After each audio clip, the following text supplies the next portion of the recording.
You're welcome to today's episode of Chronicles of a Nigerian Woman. My name is Fagbeja, and today I'll be reading Chinonso's story. I got married about 18 years ago. My husband is 7 years older than I am. At the time we got married, he was already showing signs of being wealthy.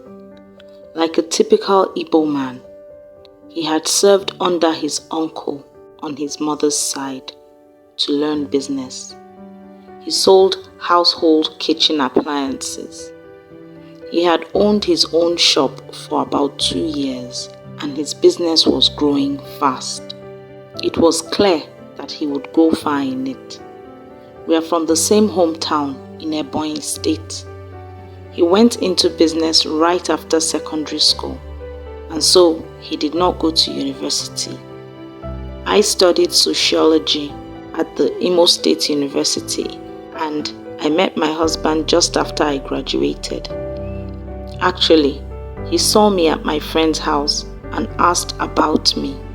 He then visited my parents with his uncle who he served with and who was a friend of my father's. They both came to express his interest in marrying me. My friend had already mentioned him to me.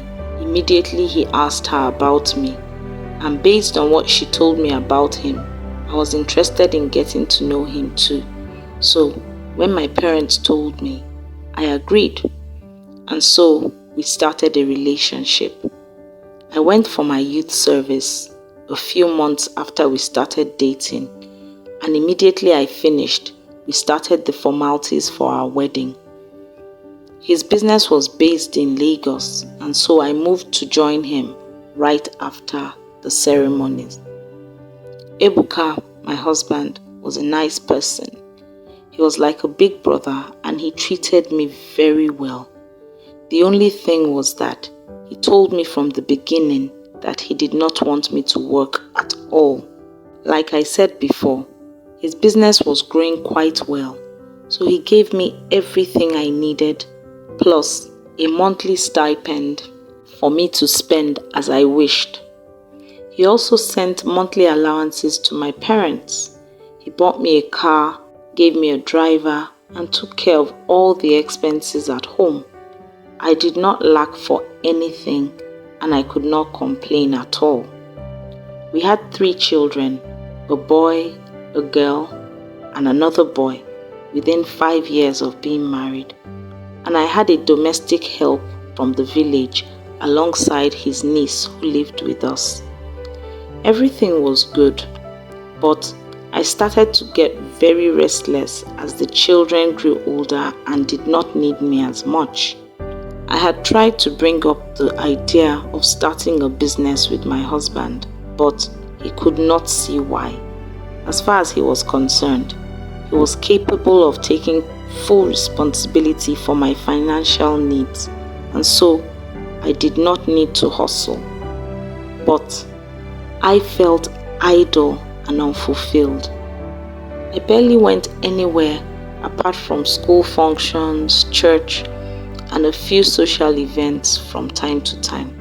Everyone seemed to be moving ahead with their lives except me.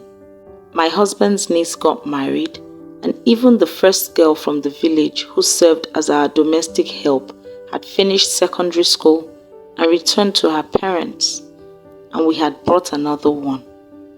My youngest child was 8 years when I decided to sign up for catering classes at a vocational school I found online.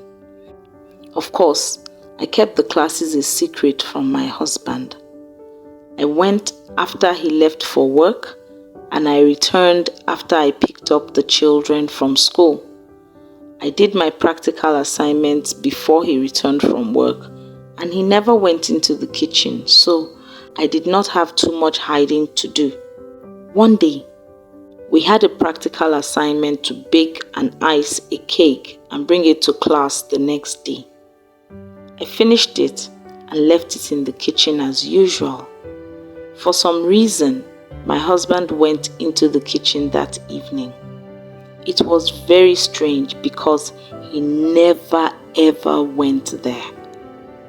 Anyway, he saw the cake and asked about it, and when I casually mentioned that I baked it, he was surprised and wanted to taste it, but I refused. He could not understand why. And so, at that point, I had to confess that I was taking classes and that it was my assignment. He still insisted on cutting the cake for a taste, and I had no choice other than to allow him. He was pleasantly surprised and full of compliments for my work, and asked what else I had learnt, so I told him. I had to take the half-cut cake to class the next day, and when I told my classmates what had happened, we all laughed about it. About a week later, my husband got home from work as usual and handed me a small gift pouch with a smile on his face. I opened it and found a single key in it. Imagine my shock when he told me that it was the key to a new building he just bought for me to set up an eatery. According to him, I could not be making such great meals and snacks and keep them all to myself. I was so overwhelmed with joy and gratitude that I started crying. I could not have imagined that events would take this turn. I only started the classes to kill my boredom, and now this.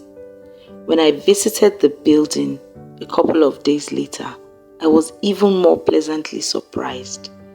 It was right on the main road in a commercial area where there were very few other restaurants or eateries. A perfect location. I finished my classes about 6 weeks later, and with my husband's support, my eatery was set up and opened within 6 months. We had to acquire equipment and furnishings and train the staff, which was why it took that much time. It has been an amazing 5 years. I have had to do a lot of learning, but the business keeps growing.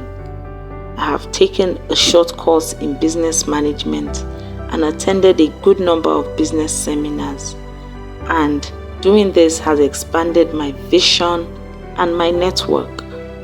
I am currently working towards opening a second location. When I look back at how far I have come in the last 5 years, I wonder where I would have been if I did not take the first step to start the classes. I would most likely still be at home, an unfulfilled housewife, discontent with life. My husband has been so supportive, and he is so proud of what I have achieved. He talks about me to whoever cares to listen. Mine is a testimony to the fact that if you raise your hands, the world will rise up to carry you. What do you think about Chinonso's story? Please share your thoughts in the comment section. Remember to hit the subscribe button and to turn on the notification bell so you don't miss any of my videos.